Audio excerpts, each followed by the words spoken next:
नमस्कार दोस्तों, मेरा नाम है अमित जोशी और आप देख रहे हैं हमारा चैनल फोकस कर। आज मैं आपसे एक बहुत ही छोटा सा सवाल पूछूंगा। आपने आखिरी बार कोई भी किताब कब पढ़ी थी? यानी कि अगर आप स्टूडेंट हैं तो अपने सब्जेक्ट के अलावा आपने कोई भी बुक कब पढ़ी थी? अगर आपको टाइम लग रहा है ये सोचने के लिए तो समझ लीजिए वीडियो आप ही के लिए है, क्योंकि आज के वीडियो में हम ये समझेंगे कि हमारे लिए, हमारी जनरेशन के लिए, आने वाली जनरेशन के लिए बुक्स को पढ़ना क्यों जरूरी है और बुक्स और मोबाइल के अंदर क्या मेन डिफरेंस है। यानी कि बुक पढ़ने में और मोबाइल पे पढ़ने में, इंफॉर्मेशन लेने में क्या डिफरेंस है, क्योंकि बहुत से लोग इन दोनों चीजों को एक ही समझते हैं। इसलिए ये जानना आप लोगों के लिए बहुत जरूरी है कि बुक्स पढ़ने में और मोबाइल में पढ़ने में और इंफॉर्मेशन लेने में क्या है। दोस्तों, आजकल ना हम बहुत पढ़ते हैं, मतलब दिन भर ही पढ़ते रहते हैं।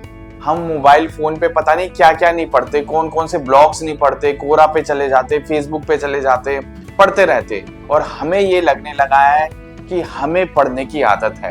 पर इतना सब पढ़ने के बाद भी क्या आपने नोटिस किया है कि आपका दिमाग अंदर से खाली रहता है, उसमें कोई इंफॉर्मेशन सही से फीड नहीं होती है? ऐसा क्यों होता है? कभी सोचा आपने इसके बारे में? ऐसा इसलिए होता है क्योंकि आप जो भी मोबाइल में पढ़ रहे हो ना, वो एक तरह की इंफॉर्मेशन है और उस इंफॉर्मेशन की आपको जरूरत नहीं है, क्योंकि आप एक टॉपिक के ऊपर पढ़ते हो पर साथ साथ और भी साथ में जो चीजें वो फ्लैश होती रहती है, पॉपअप होती रहती है। तो आपका माइंड जो है एक टॉपिक के ऊपर कभी भी नहीं टिक पाता है, जिससे आप जो भी पढ़ते हो मोबाइल के ऊपर अपने, वो आपके दिमाग के अंदर रजिस्टर नहीं हो पाता है। यानी कि आप एक टॉपिक पे नहीं रह पाते हो। अब बुक्स क्या करती है? आप अगर बुक्स पढ़ते हो, जब भी बचपन में भी आपने पढ़ी थी और आखिरी टाइम जब भी पढ़ी थी, आपने एक बात नोटिस करी होगी कि बुक आपको एक टाइम पे एक ही टॉपिक के ऊपर फोकस करके रखती है।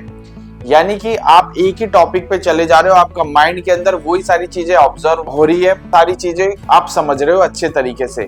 लेकिन मोबाइल पे इसका ठीक उल्टा होता है। तो मोबाइल और बुक्स के ऊपर पढ़ने में जमीन आसमान से भी ज्यादा का डिफरेंस है। तो इसलिए जो भी इसके अलावा किताबों के अंदर पढ़ने में ये होता है कि कोई पॉपअप नहीं आता, कोई नोटिफिकेशन नहीं आता, कोई जंप नहीं होता, कोई ऐड नहीं चलता। यानी कि जब आप किताब पढ़ते हो तो आपका जो दिमाग है वो एकदम गहराई से उस सब्जेक्ट को जो है ऑब्जर्व करता है, उसको पूरी तरीके से सोख लेता है और आपके माइंड में वो सब्जेक्ट चला जाता है। चाहे आप कोई सा भी टॉपिक पढ़ रहे हो, चाहे आप कोई सेल्फ हेल्प बुक पढ़ रहे हो, चाहे आप फिक्शन पढ़ रहे हो, चाहे आप नॉन फिक्शन पढ़ रहे हो, चाहे ऑटोबायोग्राफी पढ़ रहे हो, आप कुछ भी पढ़ रहे हो, हिस्टोरिकल नॉवल पढ़ रहे हो, वो पूरा का पूरा सब्जेक्ट आपको अच्छे से समझ में आ जाता है, आपके सबकॉन्शियस माइंड के अंदर वो चला जाता है और वो हमेशा के लिए आपके साथ रह जाता है। चाहे वो आपको वर्ड टू वर्ड याद ना रहे, पर वो आपके अंदर समा जाता है, आपके अंदर इम्बाइब हो जाता है, आपकी पर्सनैलिटी के अंदर वो उतर जाता है। लेकिन मोबाइल के साथ ऐसा नहीं होता। मोबाइल में आप जो भी पढ़ रहे हो वो सिर्फ आपके लिए कुछ सेकंड के लिए आपको लगता है कि आपको समझ में आ रहा है, पर उसके 5 मिनट बाद आप दूसरे टॉपिक पे चले जाते हो, फिर तीसरे पे, फिर चौथे पे, तो वो रजिस्टर नहीं हो पाता है, क्योंकि दिन भर हम मोबाइल ही देखते रहते, एक टॉपिक पे तो रहते नहीं है। इसलिए सबसे बड़ा डिफरेंस जो है बुक और मोबाइल के अंदर यही है। अब हम समझेंगे कि अलग अलग टाइप की बुक्स जो है वो आपको किस तरीके से आपकी पर्सनैलिटी को डेवलप करने में किस तरीके से हेल्प करती है। सबसे पहले हम बात करते हैं ऑटोबायोग्राफी की। ऑटोबायोग्राफी का ये मतलब हुआ कि किसी भी बड़ी पर्सनैलिटी की जो उनकी आत्मकथा है, अगर आप उसको पढ़ते हो तो आपको उनकी लाइफ के बारे में जानने में काफी कुछ मिलता है, उनके बारे में जानने को मिलता है। आपको पता लगता है उनकी क्या स्ट्रगल्स थी, वो किस तरीके से उन्होंने उन स्ट्रगल्स को ओवरकम किया और वो उस मुकाम तक कैसे पहुंचे जिस मुकाम पे वो आज है। तो आपको पता लगता है कि वो भी आप ही की तरह थे, वो भी आप ही की तरह, उनमें भी डर था, उनमें भी भय था, उनमें भी डाउट्स थे उनके अंदर भी, बट उन्होंने उसको ओवरकम किया और वो एक मुकाम तक पहुंचे। तो आपको भी एक तरह का हौसला मिलता है, एक इंसाइट मिलती है कि हाँ, मैं भी कर सकता हूँ, मैं भी एक किसी मुकाम पे पहुंच सकता हूँ। इसी तरीके से अगर आप फिक्शन पढ़ते हैं तो फिक्शन के अंदर क्या होता है, इमेजिनेशन आपकी डेवलप होती है। आप एक ऐसी कहानी पढ़ते हैं जिससे आपकी इमेजिनेशन डेवलप होती है। बच्चों के लिए खासकर अगर वो फिक्शन नॉवल पढ़ते हैं अपनी एज ग्रुप का, तो उनकी इमेजिनेशन जो हैबिट है वो डेवलप होती है। कहानियां पढ़ने से काफी कुछ थोड़ा बहुत इमेजिनेशन का सहारा लिया जाता है, पर वो होती हमारी लाइफ से ही डिराइव होती है, हमारी लाइफ से ही वो प्रभावित होती है वो कहानियां। बट उससे आपका इमेजिनेशन लेवल बढ़ता है। इसी तरीके से अगर आप फिक्शंस पढ़ते, नॉन फिक्शन जब भी आप पढ़ते तो आपको फैक्ट्स और सिस्टम्स पता लगते हैं, आपको पता लगता है कि दुनिया किस तरीके से चलती है, कोई भी सिस्टम किस तरीके से वर्क करता है, तो आपकी उसके जो आपकी समझ है वो और ज्यादा विकसित होती है उसको लेके। ठीक है, इसी तरीके से अगर आप सेल्फ हेल्प बुक पढ़ते, सेल्फ हेल्प बुक हो गए, या मान लीजिए आप कॉन्फिडेंस के बारे में पढ़ रहे हैं, आप सक्सेस के बारे में पढ़ रहे हैं, आप मनी मैनेजमेंट के बारे में पढ़ रहे हैं, आप माइंडसेट के बारे में पढ़ रहे हैं, तो आपको उस पर्टिकुलर फील्ड के बारे में आपको पता लगता है। लेट्स से आप माइंडसेट के बारे में पढ़ रहे हैं, एक बुक है माइंडसेट, अगर आप उसके बारे में पढ़ रहे हैं तो उसमें आपको पता लगता है, क्लियरिटी होती है कि हमारा माइंड किस तरीके से काम करता है, माइंड किस किस प्रकार के होते हैं, अलग अलग प्रकार के माइंड कैसे होते हैं, ग्रोथ माइंडसेट कैसा होता है, फिक्स माइंडसेट कैसा होता है, आपको चीजें पता लगती है और फिर आपको आपके अंदर जो आपकी पर्सनैलिटी है वो डेवलप होती है। क्योंकि बहुत सारी चीजें ऐसी होती है जो हमें पता तो होती है बट हमने उसके फैक्ट्स जाने नहीं होते, उसको डीपली नहीं एनालाइज किया होता है, वो बस हमारे अंदर रैंडमली थॉट्स होते हैं, हमें लगता है कि हाँ ऐसा होता है, शायद सही है, शायद नहीं। बट आप बुक्स पढ़ते हो तो अथॉरिटी हो जाती है, उस चीज की कंफर्मिटी हो जाती है कि हाँ ऐसी चीजें होती है। इसी तरीके से अगर आप स्पिरिचुअल किताबें पढ़ते, जैसे श्रीमद् भगवत गीता आप पढ़ते हो, की किताबें पढ़ते, या कोई भी किताब हो गई,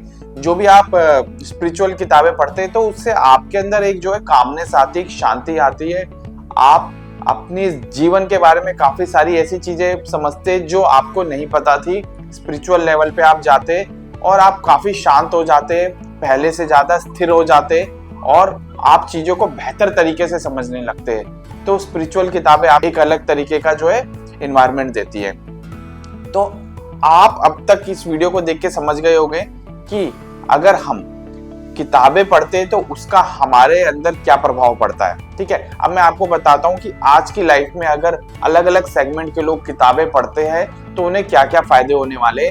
जैसे कि नंबर 1, स्टूडेंट्स। अगर स्टूडेंट्स जो है वो किताबें पढ़ता है, अपने स्टडी के अलावा जो किताबें पढ़ता है, तो सबसे पहला फायदा तो उसको ये होगा कि उसका ध्यान मोबाइल में कम भटकेगा। एक बार आपको किताब पढ़ने की आदत पड़ गई तो जो भी आपके पास खाली टाइम मिलता है आपको, आप उसमें किताब पढ़िए, एक किताब पकड़ लीजिए, उस किताब को पढ़िए, तो उससे धीरे धीरे आपकी डिस्ट्रैक्शन जो है घटेगी और फोकस पावर बढ़ेगा। अब जब भी आपके पास खाली टाइम है, अभी तक खाली टाइम होता था आप मोबाइल उठा लेते थे, अब आप मोबाइल नहीं उठाओगे, आप उस किताब को पढ़ोगे। एक टॉपिक पे आप टिके हुए हो, 1 दिन, 2 दिन, 5 दिन, 1 हफ्ता, 1 महीने तक आप एक ही टॉपिक पे टिके हो, तो आपकी मोबाइल फोन के ऊपर डिपेंडेंसी जो कम हो जाएगी, साथ ही आपकी नॉलेज भी बढ़ रही है। तो 2 फायदे आपको हो रहे हैं। तो स्टूडेंट्स को मैं रिकमेंड करूंगा कि वो अपने खाली टाइम में जब भी उन्हें टाइम मिले वो बुक्स पढ़े, फिक्शन, नॉन फिक्शन, ऑटोबायोग्राफी, कुछ भी वो पढ़ सकते, बट बुक्स पढ़े, मोबाइल को साइड में रखे। इससे उन्हें बहुत ज्यादा फायदा होगा, अपनी चीजों पे, अपने सब्जेक्ट्स पे, अपनी पढ़ाई पे फोकस करने में उन्हें बहुत ज्यादा मदद मिलेगी। इसी तरीके से अगर वर्किंग प्रोफेशनल्स जो है वो किताबें पढ़ते हैं तो उससे उनको काफी फायदा होता है, अपनी जो जॉब वगैरह में उनकी डिसीजन मेकिंग जो है वो काफी बेहतर हो जाती है। क्यों? क्योंकि अब वो कम डिस्ट्रैक्टेड रहने लगे। इसी तरीके से अगर सीनियर सिटीजन्स किताबें पढ़ते हैं तो वो उनके खालीपन को कम कर देती है और उनका भी ध्यान जो है मोबाइल पे नहीं ज्यादा भटकता है और उनको एक चीज पे उनको भी टिकने की जो है आदत पड़ जाती है। बच्चों को क्या फायदा होता है किताबें पढ़ने से? बच्चों को सबसे बड़ा फायदा ये होता है कि उनको जो है इमेजिनेशन उनकी काफी बढ़ती है और साथ ही उनका स्क्रीन टाइम भी कम होता है। जैसे आजकल बच्चे जो है बहुत जल्दी मोबाइल फोन उठा लेते हैं अपने पेरेंट्स का, तो अगर उनके पास किताबें होगी तो वो किताब उठा के पढ़ेंगे। ठीक है, वो पढ़ाई से बचने के लिए किताब उठा रहा है, बट फिर भी वो एक किताब उठा रहा है, वो मोबाइल फोन नहीं उठा रहा। मोबाइल फोन में डिस्ट्रैक्टेड होने का और लॉस्ट होने का खतरा बहुत ज्यादा होता है। और कंटेंट तो क्या ही है, वो आपको सबको पता ही है उसमें किस किस तरह का कंटेंट है। तो बच्चों के आसपास जो है किताबें रखिए, उन्हें बुक फेयर वगैरह में लेके जाइए और उनको कुछ किताबें दीजिए। जैसी आप आदत डालोगे वैसे ही आपके बच्चे बन भी जाएंगे। ये बात हमेशा ध्यान रखिए, ये कोई प्रीची बात नहीं है, ये प्रैक्टिकल बात है। मैं भी अपने बच्चे को जो है किताब पढ़ने के लिए देता हूँ, तो जब भी अगर वो डिस्ट्रैक्टेड होता है तो मोबाइल के अलावा हम कहते हैं बेटा आप किताब पढ़ लो, कोई दिक्कत नहीं है, लेकिन मोबाइल फोन आपको नहीं मिलेगा हर घड़ी।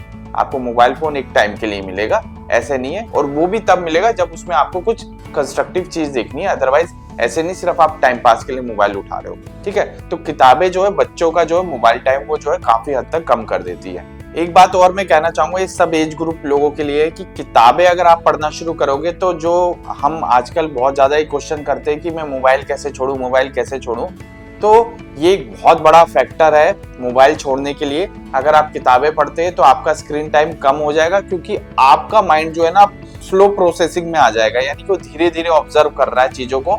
उसको मतलब किताबें मैं आपको रिकमेंड करूंगा कि आप किंडल वगैरह पे पढ़ने के बजाय हार्ड कॉपी में ले उसको पढ़े। जो मजा और जो फोकस आपका बुक को सामने रख के पढ़ने में होता है, वो फोकस आपका स्क्रीन पे नहीं आता। लेकिन हाँ, कई बार ऐसी होती है, मतलब सिचुएशंस होती है कि हम कहीं जा रहे हैं तो हम उस पर पढ़ सकते हैं, ऐसी कोई दिक्कत नहीं है। बट जितना कोशिश हो सके आप उसको हार्ड कॉपी में पढ़ने की कोशिश करें। इससे आपका जो है स्क्रीन टाइम बहुत कम होगा, क्योंकि आपका माइंड धीरे धीरे उस आदत में चला जाएगा जो आदत हमें मोबाइल के आने से पहले थी। यानी कि अब आपका जो दिमाग है वो क्रेव करेगा कि मैं स्लो पेस में पढूं, स्लो चीजों को पढूं। उसको रील्स वगैरह जो है ये बहुत अनईजी सी लगने लगी, उसका मन नहीं करेगा इसको देखने का।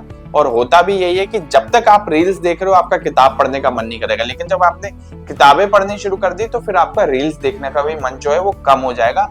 आपका दिमाग इतना क्रेव नहीं करेगा, आपका दिमाग झट से जो है किताब उठा लेगा। तो इसलिए आपको किताब पढ़ने की आदत डालनी चाहिए अगर आप अपना स्क्रीन टाइम जो है कम करना चाहते हैं। चाहूंगा आपको कि किताबें जो है आपको स्मार्ट नहीं बनाती है, किताबें आपको क्लियर बनाती है, यानी आपके माइंड को क्लियर करती है। अगर आपका माइंड क्लियर है तो आपको एंजाइटी कम होगी तो आप अपनी लाइफ में ज्यादा बेहतर डिसीजन ले सकेंगे किसी भी सिचुएशन के अंदर। इसलिए किताबें पढ़ने की आदत डालिए, मोबाइल को जितना हो सके साइड में रखिए और अपने बेसिक से, अपने रूट से जुड़िए। और अपनी आने वाली जनरेशन को भी किताबें दीजिए, अपने बच्चों को किताबें दीजिए, क्योंकि अगर आपने आज उनके हाथ में किताब के बजाय मोबाइल पकड़ा दिया तो आप खुद सोचिए कि उनका भविष्य क्या होने वाला है। इसलिए अपने लिए, अपने बच्चों के भविष्य के लिए और आने वाली जनरेशन के लिए आप किताबें पढ़ने की आदत डालें। ये मेरी आपसे रिक्वेस्ट भी है पर्सनल। मैं भी किताबें पढ़ता हूँ, कई तरीके की पढ़ता हूँ।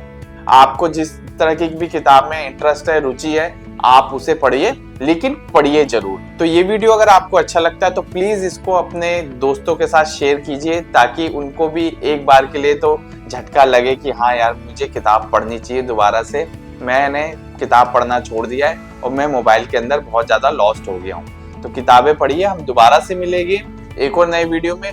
तब तक के लिए स्टे फोकस्ड।